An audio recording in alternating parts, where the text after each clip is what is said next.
Bueno, a ver, obviamente vamos a presentar el impactante adiós de Carrió. Vamos a contarte qué está pasando en Comodoro Pi ahora mismo. ¿Qué jueces van para un lado, qué jueces para el otro, qué piensan algunos jueces?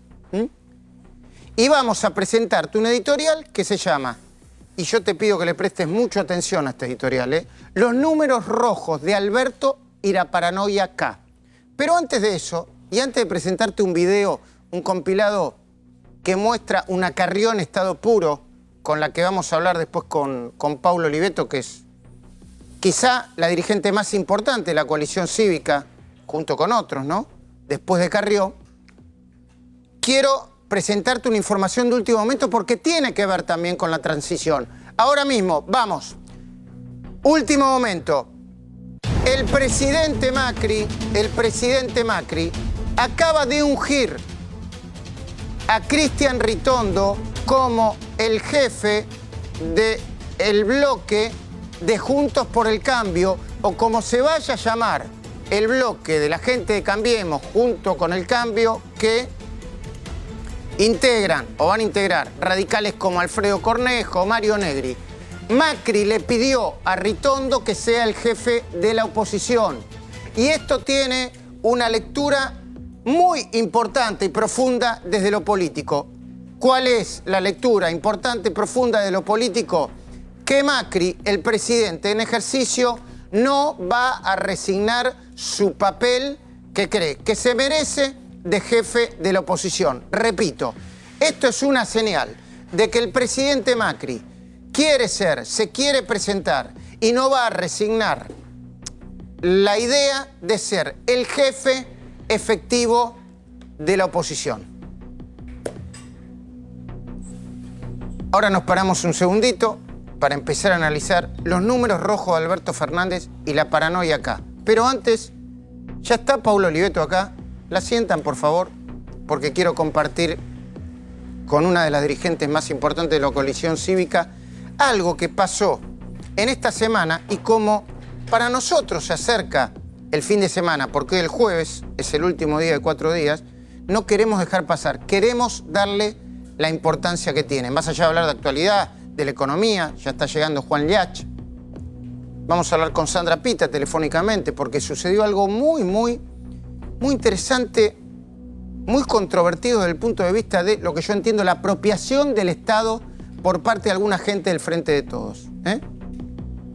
Te invito, ya que se está sentando Paulo Oliveto, a que miremos juntos, vos y yo, este compilado de Elisa Carrió en estado puro. ¿Para qué? Para empezar a analizar como corresponde y en profundidad la despedida de los cargos formales de Elisa Carrió. ¿Pero será la despedida de su vida política? Ahora, chicos. Yo he vivido 6 elecciones presidenciales, 25 años de vida política, el 90% en la adversidad absoluta. Pero yo no voy a hacer lo que hizo el kirchnerismo. Nada más, señor presidente. Presidente, no se mueva de donde está. Hay que atravesar las tormentas, pero no hay que quererlas enfrentar con los lobbies que quieren cambios todos los días. A nosotros no nos van a sacar de Olivos los que nos quieren mover. Nos van a sacar muertos, pero no nos van a sacar sino de pie. Perdón por las metidas de pata. Yo me retiro porque tengo 62 años. Hay que dar paso a nuevas generaciones. Para mí es necesario que otra generación gobierne el país, por eso me retiro. Toda la nación tiene que entender, no podemos volver a Venezuela. Alberto Fernández es Maduro, ni siquiera es Kirchner.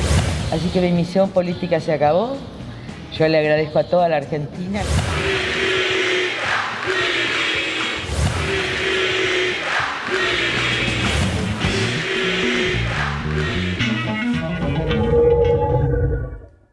Qué teatral que es Elisa Carrió. Hola, Paula, buenas noches. ¿Cómo buenas te va, noches. Luis?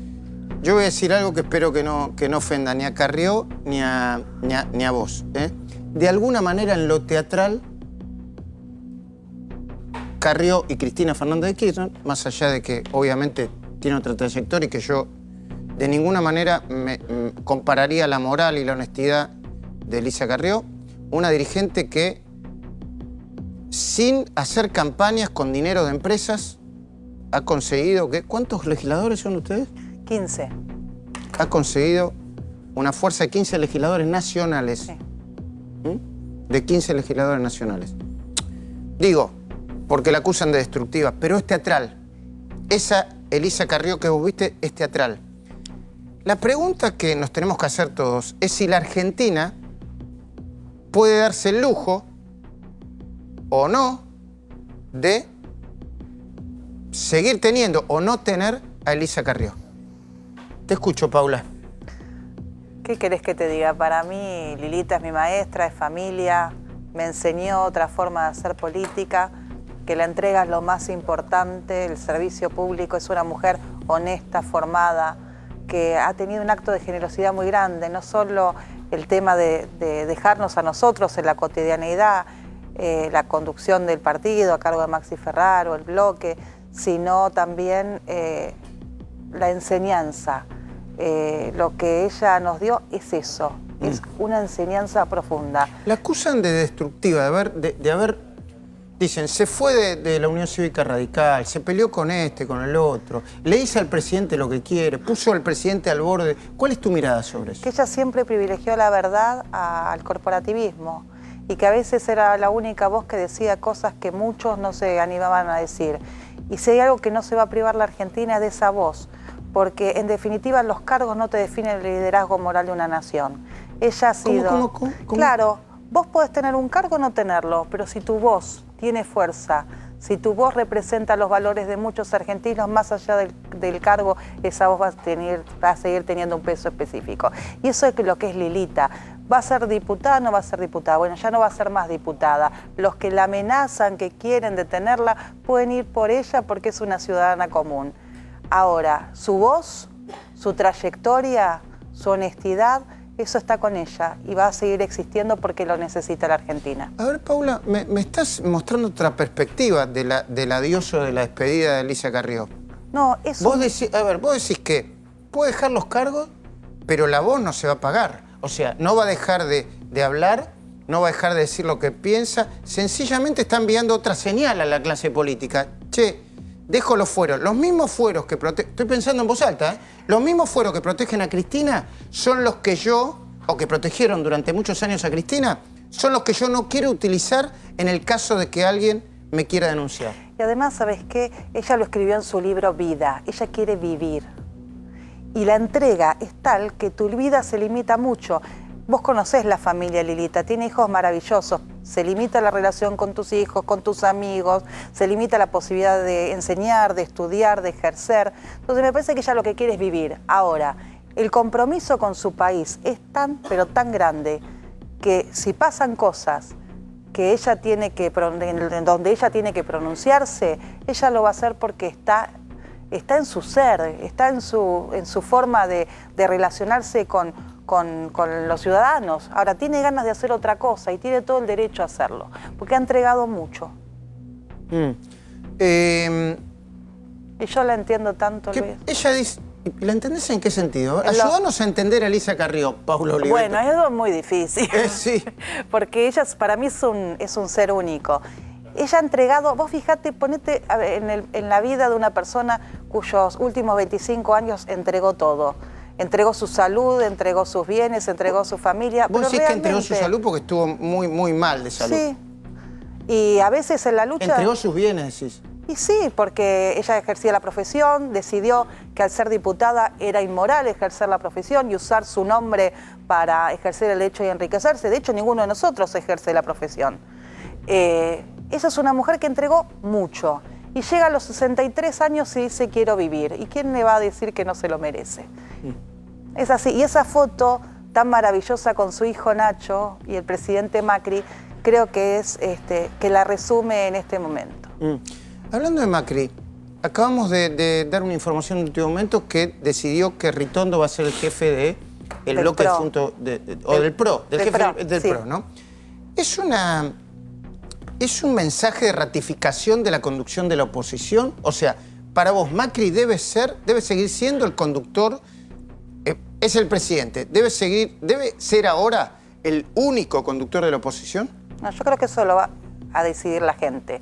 Es evidente que Macri tiene un montón de votos, que es un líder natural de un espacio, que a muchos de nosotros nos representa. Ahora yo me imagino un Juntos por el Cambio mucho más horizontal, donde podamos lograr una mesa política en serio y una institucionalización, donde las diferencias se puedan charlar adentro y generar una síntesis. Lo hemos logrado en el bloque de diputados nacionales, en el bloque de senadores. Me parece que también en una mesa política hay que llegar a una síntesis. Ahora, es innegable el rol del presidente Macri en la Argentina de estos últimos años. Ahora, también es innegable que Juntos por el Cambio no se concibe sin Lilita, sin la coalición cívica y sin el radicalismo y sus dirigentes. Muy bien, te pido que me acompañes en este editorial y que lo compartamos juntos, obviamente con la enorme audiencia que tenemos. Ya llegó Juan Liach. Juan Liach, miren, yo no se los pedí, pero hoy estaba revisando. Lucas Liach, sí. Perdón, Juan estuvo siempre. Lucas, ¿cómo estás? Hoy estaba revisando. Te cruzaste un tuit con Alberto Fernández en un momento, ¿no? Alguna vez me escribió con mucho cariño. A ver, ¿lo tienen eso? Porque lo busca. A ver, yo me lo voy a tratar. Con cariño. Me lo voy a tratar de acordar de memoria. Lucas Liach, que es un obsesivo de los números, del INDEC, escribió algo así como. Ahora lo van a poner en pantalla, porque lo leí esta mañana. Escribió algo así como que alguien le diga a Alberto Fernández, porque yo no lo puedo encontrar, que alguien le pregunte si él convalida la inflación de 2007 que planteó el INDEC, porque ahí es cuando empezaron a manipular los índices de inflación. Y Alberto Fernández, ¿lo encontraron? Le contestó con... A ver, le contestó... A ver... a ver qué le dijo. Onanista verbal, le dijo, me parece, ¿no? A ver. Le pido a alguien, porque a mí no me contesta, que le pregunte a Alberto Fernández si él le cree o no la inflación del INDEC en 2007. Y Alberto Fernández dice... Te contesté, seguí leyéndote, onanista verbal. Y ahora vos te reís, pero evidentemente te habrá contestado antes y vos no le prestaste atención. No, pero eso fue hace mucho tiempo y para mí no hay que, digamos, me parece saludable que la gente sea genuina en las redes sociales. Y mucho más los políticos. Los políticos te hablan... Lo recibiste bien. Sí, bueno, es un insulto, por ahí un poquito se pasa de la raya, pero la idea de alguien que es genuino me parece valiosa. Yo pensé que ibas a celebrar que te dijera onanista verbal. No, eso fue un poco fuerte, pero me parece bien, digamos. Bueno. Pero sin duda, digamos, ahora saliendo del tema de las redes sociales, es un tema muy importante que, digamos, con Alberto de jefe de gabinete empezó la intervención del INDEC y las mentiras sobre la inflación. De todos modos, él reconoció últimamente, bueno, el INDEC durante la época de Macri fue mejor y es algo para preservar. Sin duda es uno de los tests sobre qué tan mejores vuelven, por así decirlo, ¿no? Bueno, y esto que voy a plantear ahora me parece que es... A ver, no porque lo planteé yo, porque lo estuvimos discutiendo mucho con la producción. Y hay dos temas que aparentemente no tienen nada que ver. El título del editorial, del comentario, es Los números rojos de Alberto Fernández y la paranoia acá. Ahora yo quiero hablarte de estos dos temas, que en apariencia son inconexos, pero a mi entender están profundamente entremezclados. Uno, los números rojos de Alberto Fernández.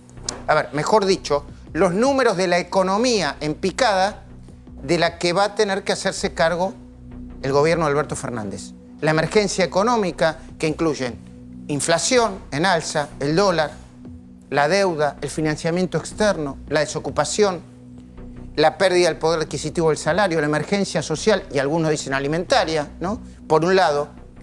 Y el otro tema, el teorema paranoico, la hipótesis paranoica que le adjudican a Néstor Kirchner. ¿Y qué dice? Le adjudican una frase a Néstor Kirchner. ¿Y qué dice? El que suena, suena. El que suena para ministro, suena. Lo voltean ante el tiempo, lo lastima, lo queman. Y esto lo hacen entiendo, para justificar que todavía Alberto no va a confirmar los nombres de sus ministros más importantes. Para argumentar que el presidente electo todavía no designa a sus ministros porque, de nuevo, quiere que no los combatan o los desgasten antes de tiempo. Yo tengo una pregunta sencilla y que me gustaría que alguien cerca del presidente electo pudiera responder. Con la urgencia que existe para solucionar los problemas de fondo que tiene la economía y otros problemas estructurales como la educación, la salud. A ver, pensá, el calendario de vacunas que tienen que acordar el secretario de Salud actual con el futuro, creo que va a ser volver a ser ministro de Salud. Esa pequeña cosita, pequeña, grande. La discusión sobre el ingreso de los jubilados, los vínculos con los trabajadores formales y los grupos sociales, porque la economía está en emergencia y tiene una dinámica de mucha urgencia. ¿Quién se va a atrever a desgastar los nombres de los futuros, no sé, ministros de Economía, del Interior, que parece que va a ser Guado de Pedro, pero que no dijeron todavía que va a ser Guado de Pedro, de Educación, de Salud, los nombres de la EXIDE, la FIP, la ANSES, el PAMI, Aerolíneas Argentinas, perdón, siempre y cuando no sean nombres conflictivos, complicados. Pero ¿quién le va a tirar piedras a este presidente electo antes de que empiece a gobernar?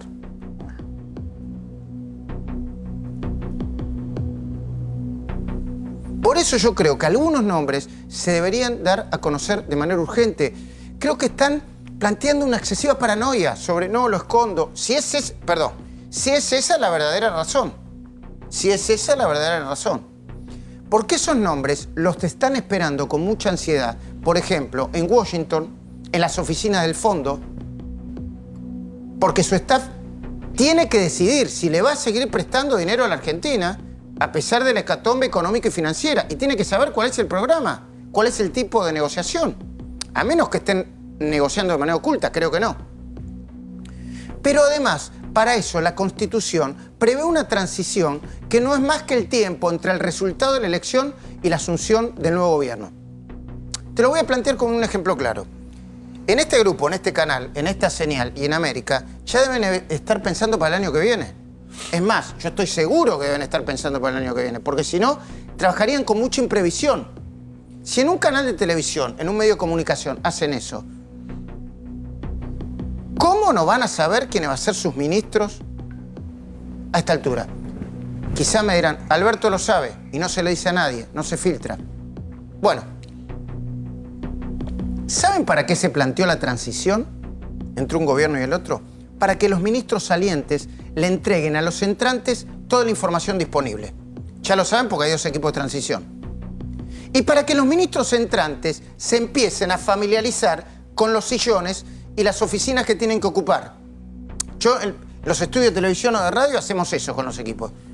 Primero lo miramos, vamos a ver si nos sentimos cómodos con la cámara. No pisamos por primera vez un estudio el primer día que salimos al aire. Sería poco profesional.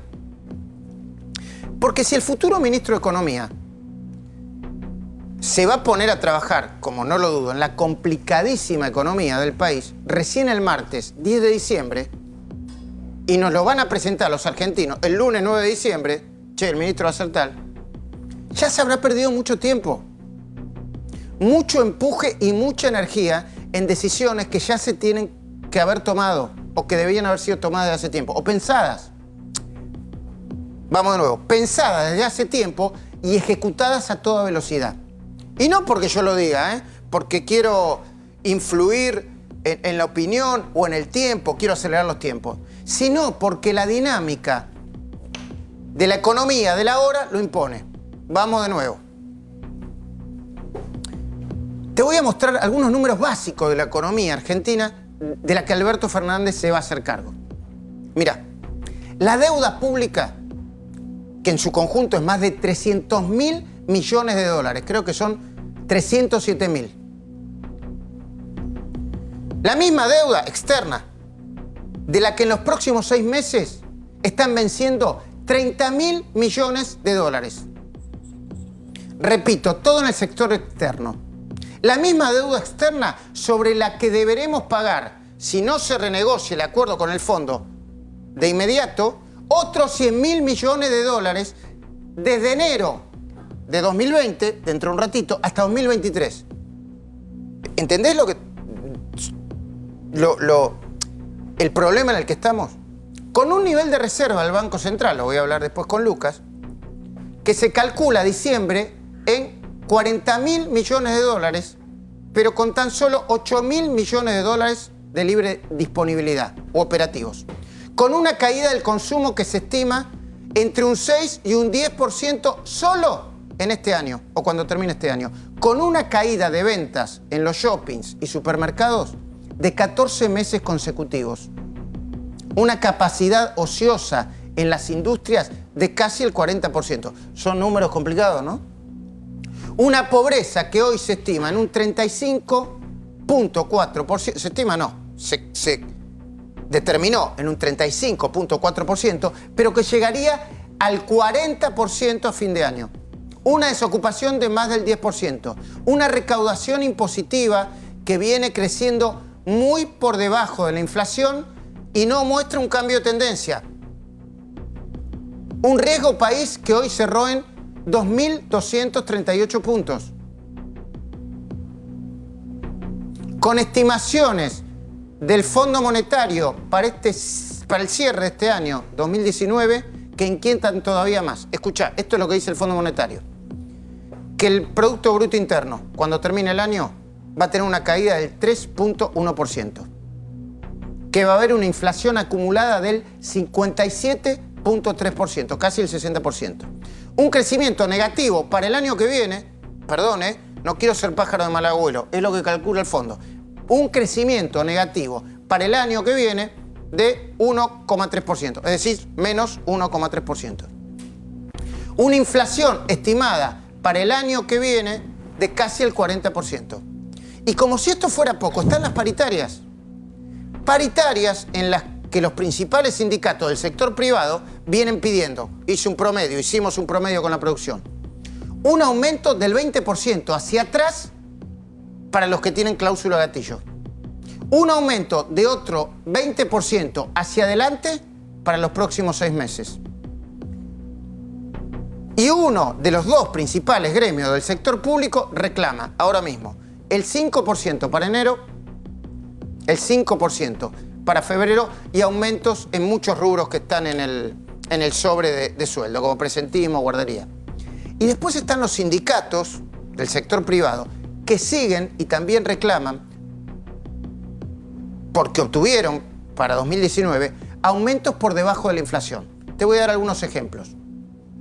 En mayo, Comercio había acordado un incremento del 30%. Gastronómicos había pactado uno del 43%. Los metalúrgicos cerraron por el 36% más una cláusula gatillo. Huatre cerró por un 28%. Y durante octubre, los bancarios acordaron un aumento del 50%, que incluye también una cláusula gatillo. Yo sé que son muchos números, pero te los tiro todos así a propósito, para plantearte cuál es el estado de la economía hoy.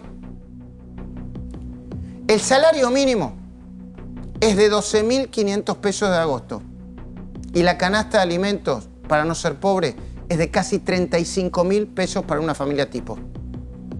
Son los ingresos mínimos y con esos ingresos mínimos ni siquiera 2 adultos alcanzan para cubrir la canasta de alimentos. Por todo esto, la pregunta sigue siendo pertinente.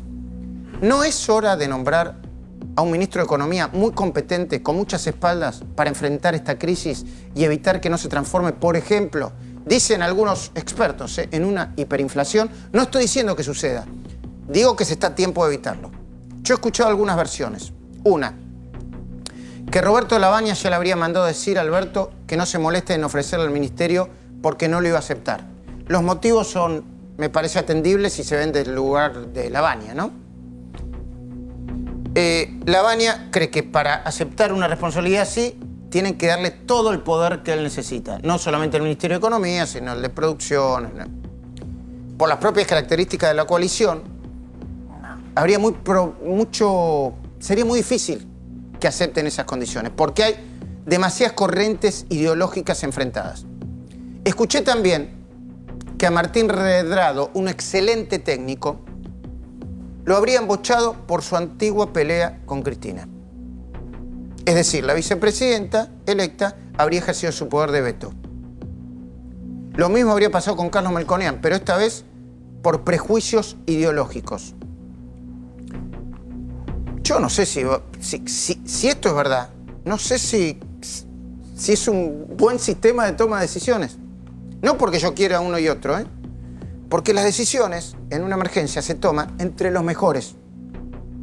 No entre los amigos o por si tiene más problemas o menos problemas personales. Hoy en la radio hablé sobre este tema con dos especialistas. Uno es Luis Tonelli, un politólogo, profesor de la UBA. Me dijo un par de cosas muy interesantes. Lo ideal es que todos los ministros ya estuviesen designados. Pero más importante, cuando yo le hacía ese planteo que reclamar, como estaba reclamando yo, es preguntarse por qué todavía no fueron designados. Y acaban las preguntas. ¿No están designados todavía porque los grandes referentes del frente no se ponen de acuerdo? ¿No están designados porque Cristina no terminó de ejercer su derecho a veto? ¿O porque sencillamente todavía no están seguros ni preparados del todo? Tonelli me recordó que en la Argentina ni siquiera el equipo inicial de Mauricio Macri, estaba tan preparado y entrenado para asumir y conducir desde el día 1. Hubo transición. Bueno, pero fíjense ustedes, ¿no? Los países serios, las transiciones son muy importantes. Sirven para acomodarse en la silla, para revisar los papeles. Más allá de la foto, ¿no? Porque después le voy a hablar de algo que me enteré de la transición de Vidal y del principio de transición protocolar entre Vidal y Kicillof. Yo, de hecho, me atrevería a agregar que el hecho de no tener un ministro de Economía fuerte, con un gran control y manejo de varias carteras, fue uno de los errores macroeconómicos del gobierno de Macri. Macroeconómicos y políticos, para ponerlo en otros términos. Yo creo que el presidente saliente le apostó todo a la confianza, al crédito del sector privado primero y del Fondo Monetario después. Y no apostó a la macroeconomía. Es un diagnóstico, ¿no? Coincido totalmente. Alguien me decía el otro día... ¿Vos fuiste vicepresidente del Banco Central? Exacto. Que una analogía posible es como si uno, en vez de tener un técnico de un equipo de fútbol, pones un técnico para la delantera, un técnico para el mediocampo, uno para la defensa y uno para el arquero. Pero no, porque todo interactúa entre sí. Entonces creo que una de las lecciones de este periodo y de las dificultades que tuvimos en el gobierno al principio es el armado del gabinete. La macroeconomía, que vos tocas un botón acá y salta algo por este lado. Necesitas alguien que tenga centralizadas las decisiones. Por supuesto, eso puede querer decir un equipo, pero tiene que estar alguien a la cabeza de ese equipo. Es muy importante lo que decís, Lucas. Primero porque, bueno, se lo venían diciendo al presidente durante mucho tiempo y yo creo que en ese sentido fue terco. Y en segundo lugar, porque, ahora yo les voy a adelantar algo, pero Alberto Fernández dijo, yo no tengo un problema no tengo un complejo de inferioridad. Si me ponen un ministro que tenga en la cabeza, si puedo encontrar un ministro que tenga en la cabeza todo eso, no tendría problema en ponerlo. Si es consecuente con lo que dice, sería una buena noticia, ¿no? Sí, por ahí en Suiza funciona lo otro, de cada uno se ocupa de su quintita, pero cuando tenés... Y con dos vicejefes de gabinete, la verdad, Luca, era un lío bárbaro. Fue una lección aprendida, de hecho en la segunda parte del gobierno ya estaba más centralizado, en Duhovne, Sandleris. Creo que Alberto Fernández por sus declaraciones eso lo tiene claro y me parece algo importante. Después, cuál es el nombre, por supuesto, es importante también. Bueno, y obviamente a Paula le voy a preguntar por la pata política de este tipo de cosas, ¿no? Yo te decía que Alberto Fernández decía que él no tenía complejo de inferioridad. La traducción es que no le molestaría un ministro de Economía pesado, con una trayectoria detrás, con mucha autoridad. Pero ¿dónde está ese nombre y ese apellido? De veras lo pregunto. Hoy yo lo estaba analizando con muchos formadores de opinión, con dueños de empresas que están muy preocupados porque dan trabajo, porque tienen que pagar salarios. También es cierto que hoy la presidencia de Alberto, la futura, alberga tantas expectativas, dijo, voy a poner a la Argentina de pie, que nadie le diría nada si finalmente decide, por ejemplo, entronizar como ministro a Matías Culfas, un técnico de bajo perfil cuya mayor cualidad, yo estuve analizándolo, es no ser dogmático. No ser dogmático. Porque el mayor desafío que el gobierno va a tener que enfrentar en materia económica, me lo explicó hoy también en la radio el economista Pablo Goldín. A ver si puedo hacer la traducción. Lo presentó así. En este momento, la economía se metió o la metieron en un nuevo super cepo cambiario. Cambiario, ¿eh? Cepo cambiario. ¡Puc! El cepo cambiario va a provocar cierta liberación en el cepo monetario. Esto es, perdón que lo explique tan rústico, va a permitir cierto grado de emisión monetaria. No se asusten, no se asusten los liberales ortodoxos. Cierto grado de emisión monetaria. Goldín, como Melconian, por ejemplo, no es de los que creen que la emisión es necesariamente inflación. Perdón, con mucho respeto, no que venga Milei y pega 3 gritos y dice inflación, emisión. Tampoco cree que la no emisión es sinónimo de baja de inflación. Se supone que el gobierno de Macri no emitía. Y fíjate lo que generó con la recesión. No arrancaba mal la economía, no arrancó. La última experiencia del equipo económico de Macri fue esa. La clave, según Goldín, es después, él lo plantea así. Después de estar deshidratados por el agua, por no tomar agua, muy deshidratados, los argentinos solemos tomar muchos litros de agua. Eso sería la emisión o la no emisión, ¿no? No sé si... la comparación él hizo bien, no sé si yo la expliqué bien. Entonces dice que para eso, Goldín, se necesita además una renegociación urgente para tomar un poquitito de agua de a poquito, con un poquito de emisión, pero se necesita urgente financiamiento externo. Y para lograr el financiamiento externo, acá voy a volver a la política, Alberto va a tener que pronunciar al lado de la palabra Venezuela otra palabra, la palabra dictadura. Como lo dijo, por ejemplo, Sergio Massa. ¿Se entiende, muchachos, lo que estoy explicando, no? Me dicen que sí, que se entiende. Arielito entendió. Eso es una garantía que entendimos todos, porque es un gran entendedor. Pero Alberto navegó en la ambigüedad para no contrariar a Cristina, ni al poder que Cristina tiene y que emana de sus votos. Entonces, ¿cómo se va a resolver esa contradicción? En pocos días más nos vamos a enterar, cuando la realidad se imponga frente a las consignas de campaña. Te pregunto a vos ahora, Paula, desde lo político, ¿cómo se va a resolver este problema? Primero, ¿vos coincidís en el diagnóstico político-económico que planteé? Sí. Creo que si vos estás deshidratado y tomás agua de golpe, te podés morir, ¿no? Biológicamente. No sé de tanto de medicina. O por lo menos la vas a pasar muy mal. No sabe tanto de medicina, pero entrena, así que él claro, sabe. yo estoy gordita también. Yo lo que creo es que estamos en un momento de responsabilidad. Yo te digo que tengo muchas dudas en relación a Alberto Fernández. ¿Tenés dudas por qué? Porque fue el ministro coordinador de Cristina Kirchner y de Néstor Kirchner, porque él estuvo en el gobierno donde los bienes del Estado eran bienes de determinados grupos empresarios y de determinados funcionarios, porque su práctica en la administración era muy autoritaria. O sea, yo tengo... Ahora, la realidad... ¿Se puede decir eso? ¿Y le das la derecha de que se fue después del primer año Cristina porque... Sí, también le... Porque se supone que vio cosas... Porque vio cosas que nunca denunció. Entonces yo tengo ahí una sensación. Y después fue muy crítico y finalmente se reconcilió y ahora ella lo ungió candidato a presidente y la gente lo ha votado. Por lo tanto yo tengo que respetar el voto popular. Ahora... La realidad es que esta crisis nos interpela a todos los que tenemos responsabilidad y tenemos que trabajar seriamente.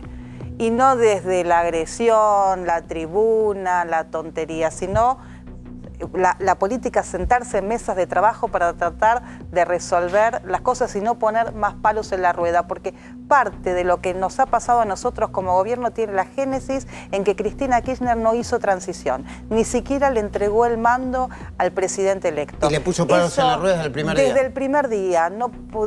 En una primera etapa nos acompañó Sergio Massa, pero prácticamente cuando más se necesitaba no se podían sancionar leyes en el Parlamento, nos llenaban la plaza de gente en una actitud violenta para que no pudiéramos sesionar. Hemos vivido un montón de situaciones hostiles. Bueno, aprendimos la lección.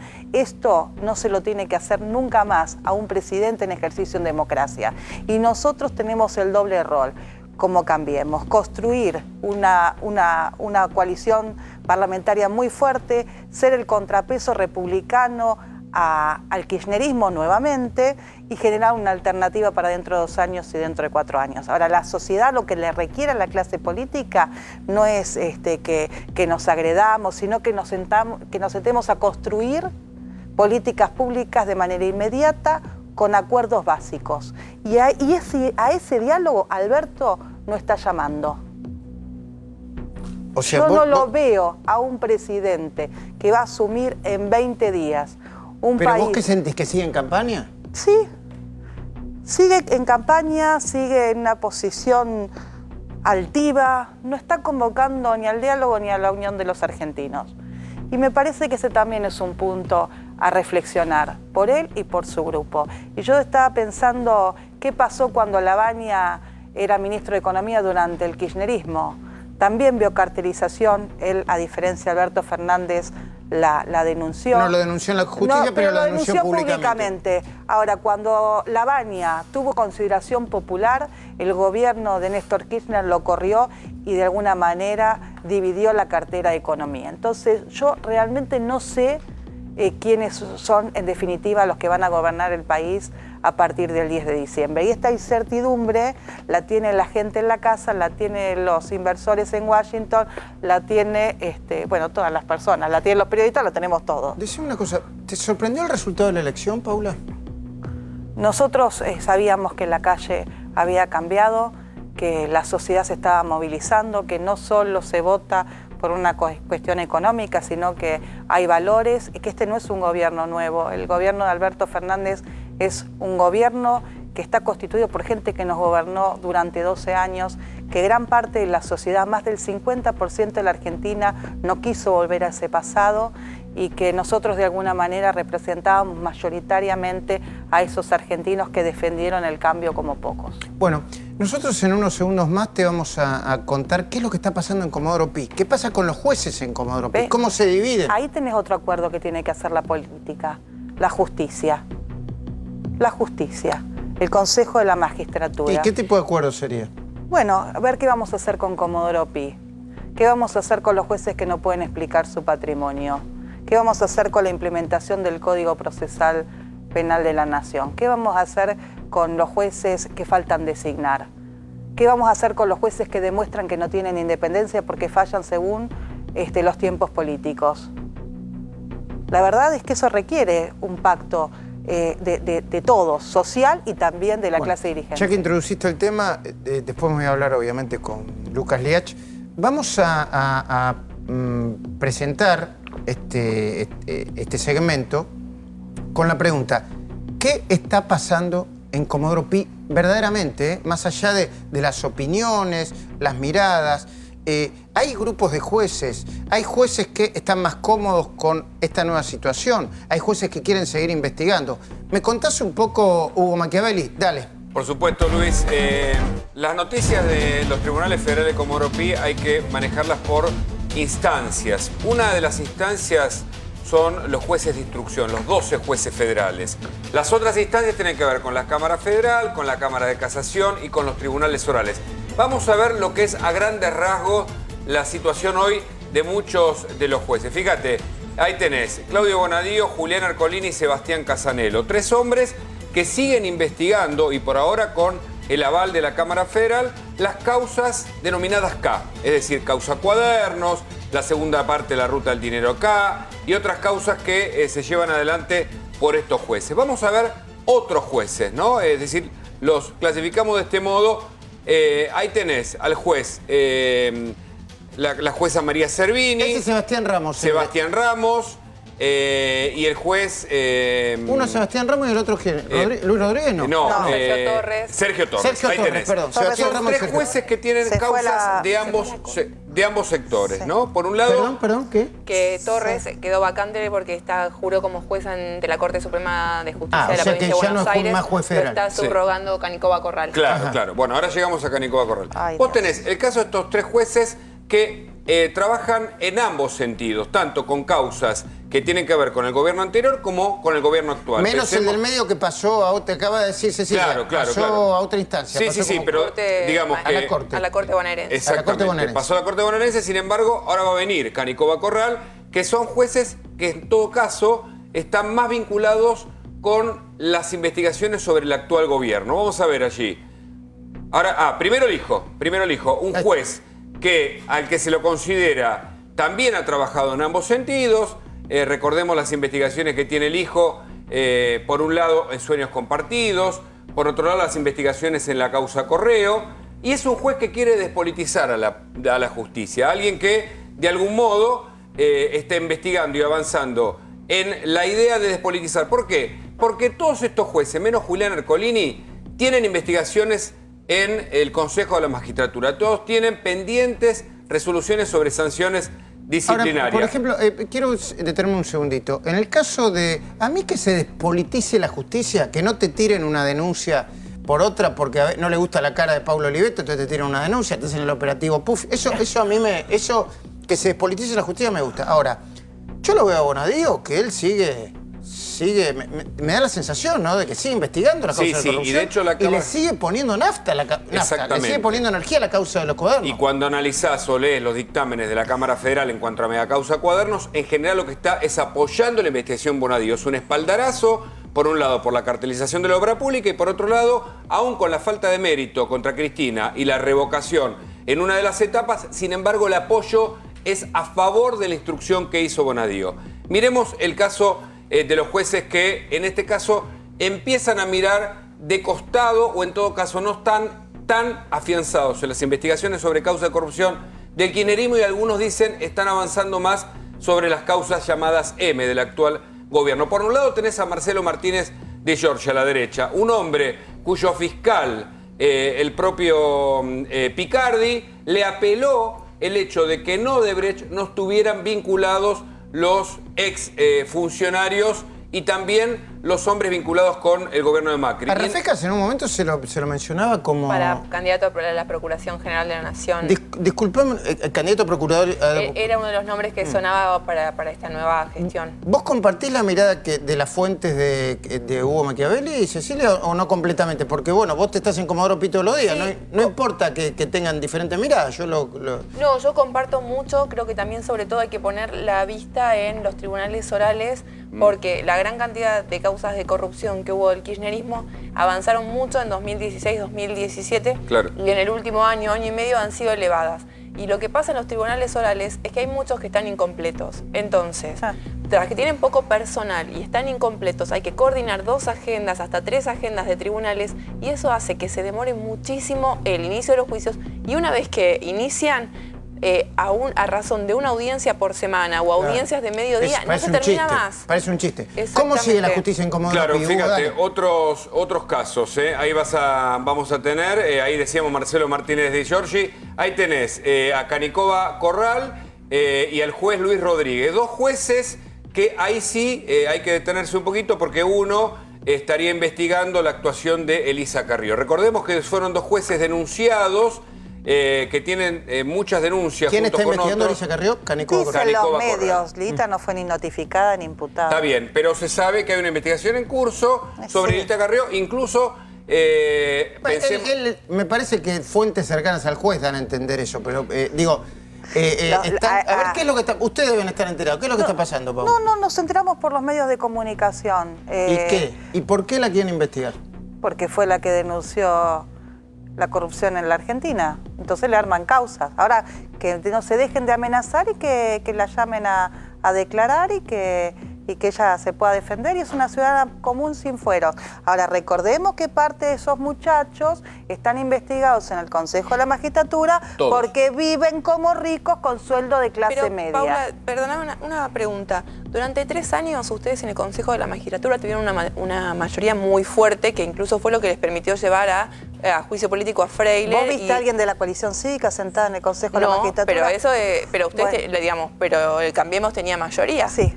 Y nosotros teníamos disidencias internas, por eso iniciamos el juicio político al ministro Germán Garabano, cuya honestidad es irrefutable.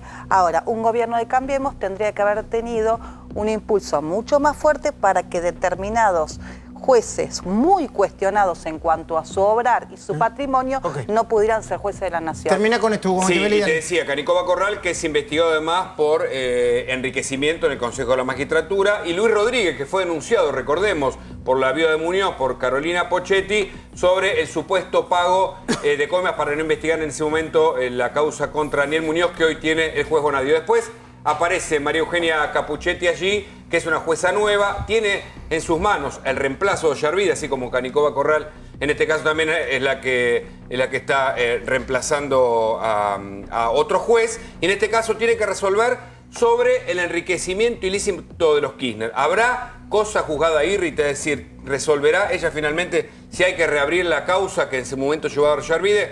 Todas decisiones que van a quedar para los próximos días y que en realidad habrá que seguir en detenimiento como la actuación de los tribunales orales federales. Cecilia, las causas que hoy se están discutiendo y que tienen resolución y dictamen de las últimas horas. Rapidito, por favor, sí, dale. Fundamentalmente, el lunes se reanuda el juicio contra la expresidenta y otros 12 acusados, obra pública, así es como lo conocemos. Después de 3 semanas vuelve el juicio. Durante 3 lunes no tuvimos una sola audiencia. En este fue todo por problemas de agenda, como antes decía. En este va a estar la indagatoria a Julio Devido. Presumiblemente se va a hacer por teleconferencia.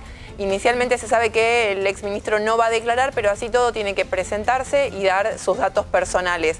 Quien sí declararía en indagatoria es Abel Fatala. Recordemos, ya declararon 6 de los 13 acusados, algunos hablaron, otros solo dieron sus datos, y Cristina Fernández de Kirchner está en último lugar, podría declarar en la última semana de noviembre, si así lo quisiera. Muchas gracias, Cecilia. Lucas Leach, la economía hoy es un tembladeral, ¿no? Bueno, es un momento inestable, sobre todo en lo financiero, que creo que es el principal desafío que tiene el gobierno que entre. Creo que Alberto tiene, digamos, algunas ventajas y desventajas en lo que es la herencia, ¿no? Por un lado, a veces en estas crisis se dice, bueno, ¿quién hace el trabajo sucio? Como fue la época de Remes Lenikov, ¿te acordás? En el año 2002. La verdad que cuando se habla de trabajo sucio, lo más duro siempre es que cuando el dólar está atrasado, esa devaluación que ocurre, que es muy costosa, eso ya ocurrió, los aumentos de tarifas que ya ocurrieron. O sea, parte del trabajo sucio ya está hecho. Bueno, lo duro de Cambiemos es que por responsabilidad, dije, bueno, tengo que hacer las cosas que hacen que la economía pueda crecer. Y eso implicaba que las tarifas fueran más altas. El dólar fue un poco por la razón, un poco por la fuerza, pero digamos, las medidas más duras realmente, y después el tema de corregir el déficit fiscal, ¿no? Que mal o bien se fue corrigiendo y hoy es más pequeño. Entonces, realmente lo duro, buena parte, está hecho. Por supuesto, ¿es bueno o malo? Bueno, es bueno que no esté por delante, de alguna manera, ¿no? Nos costó mucho como gobierno esto. La otra parte, creo que favorable o ventaja que tiene, es que creo que va a tener una oposición constructiva y razonable. O sea, creo que Cambiemos, digamos, está comprometido con el futuro del país y no es que voy a oponerme porque son kirchneristas. Si Alberto decide hacer cosas sensatas, estoy hablando en esto de la economía, creo que en general, Cambiemos va a ayudar, digamos, y va a darle ¿Y por qué no? A ver, pregunto, ¿por qué no haría cosas sensatas? Bueno, y ahora vienen, te digo, los desafíos, ¿no? Lo financiero, ¿qué le llamo lo financiero? El tema del cepo, el tema de la deuda, que la emisión o no del Banco Central. Mi impresión es que ¿qué característica tienen los financieros? Los movimientos financieros son muy rápidos.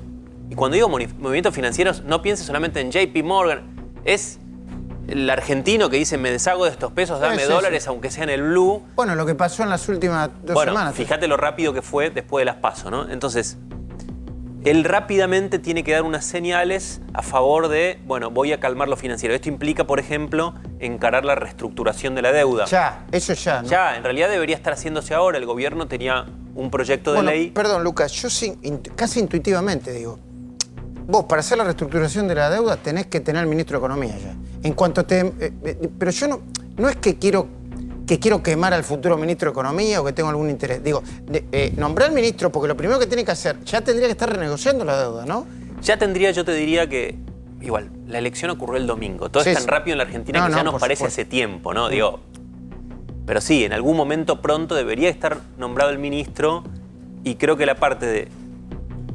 había un proyecto de ley que básicamente lo que hace es dar las condiciones para los canjes de deuda, sobre todo en la legislación local. Eso, digamos, sería un signo de un país maduro, porque sería el gobierno saliente y el gobierno entrante acordando esta ley para reestructurar la deuda. Es el tipo de cosas que hay que hacer rápido porque después, cuando empiecen los vencimientos de deuda, ahí tenés dos opciones. O reestructuraste, es decir, a los que tenían un bono les hiciste un canje voluntario que dijeron, ok, espero unos años y quizás me pagas menos interés. O la otra opción es llegaste ahí, no reestructuraste nada y tenés que decir defaulteo. Entonces es muy superior para Argentina el escenario de reestructura la deuda, pero lo tengo que hacer rápido que defaulteo. Y depende de cómo decís de la política. Y acá déjame completar con un solo punto breve, que es la otro, si querés, desafío que hay. Es que muchas veces los economistas argentinos, por experiencias pasadas, dicen, bueno, nadie quiere ser el primero que es ministro de Economía porque es el fusible. Es el fusible.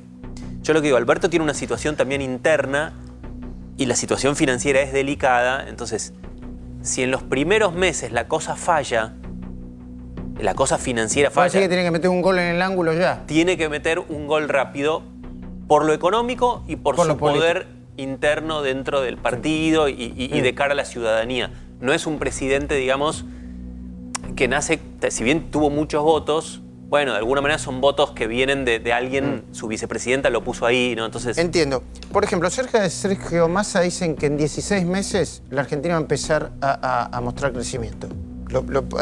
Tienen todo un cronograma, ¿no? Que incluye el acuerdo de precios y salarios, etcétera, etcétera. Una renegociación, entiendo, con el Fondo Monetario Internacional responsable, con los acreedores privados responsables. Y hay quienes dicen, che, si no le salen las cosas bien, hay riesgo de hiperinflación. Me dijeron economistas y políticos. ¿Por qué nombran la categoría hiperinflación? ¿Es probable? Bueno, nada está escrito ahora. Como te diría con mucha claridad, como pocas veces, depende muchísimo de lo que se haga. Hay un camino virtuoso que es, como te digo, rápidamente una reestructuración. Este acuerdo social, que creo que es algo que aprendimos. ¿Está bien eso? ¿Vos compartís? Dentro del gobierno algunos estamos a favor de hacerlo en el 2016. Es decir, ¿sí estaban a favor? Alfonso Pradgay era muy a favor de esta idea del pacto social, se le llamaba en su momento, ¿no? Perdón, que incluya precios, salarios, tarifas, todo, ¿no? Todos los números. Precios, salarios, tarifas y te diría que en el contexto actual algo sobre dólar también, ¿no? Hay que ver cómo es... ¿Qué tipo de dólar queremos? ¿Cómo es el sistema de dólar? ¿Qué política cambiaria? Claro, pero me parece que en la Argentina de hoy hay que dar una señal. No quiere decir el dólar va a estar fijo, pero decir, a ver, todo va a ir al 25% el año que viene. Salario... Entonces... Vamos a poner el dólar por ahí. Guarda. Eso no es magia, porque a veces los economistas discuten. ¿Vos sos heterodoxo y crees en esto del acuerdo social? ¿O sos ortodoxo y crees en esto de la maquinita y no emitir? Yo soy las dos cosas. No. Dicen que no es suficiente, ni el acuerdo social, ni la... Tenés que tener las dos cosas. O sea, por un lado lo heterodoxo, que es esto del acuerdo. Y por el otro lado la macroeconomía. No podés decir, qué lindo, ya acordé todo, entonces emito el pavote. No, porque el dólar se te va y ese acuerdo se va al diablo. Entonces hay que hacer las dos cosas y es importante. Creo que Alberto, digamos, uno mira cosas del pasado de él y él tiene esa parte ortodoxa también. Pero bueno, es algo que está por verse. Ahora, contestando tu pregunta. Sí, si no haces nada del ortodoxo y haces solo de heterodoxo, puede haber una hiperinflación. Si empezás a darle a la maquinita.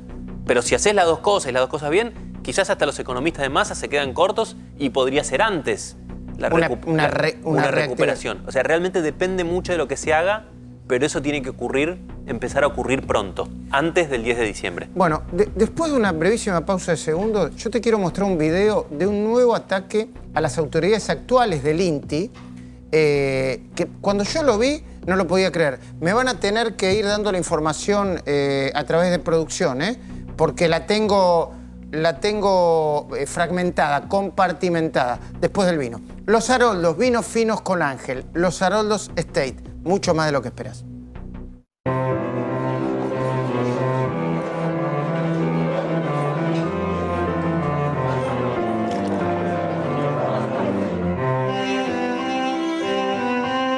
Los Haroldos Estate, mucho más de lo que esperás.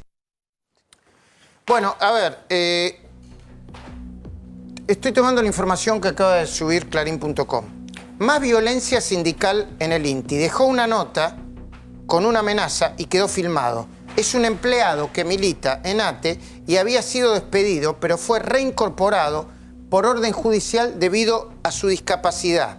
El video habla por sí solo. Una persona en silla de ruedas avanza por un pasillo, deja un papel debajo de la puerta de una oficina y luego escapa a toda velocidad.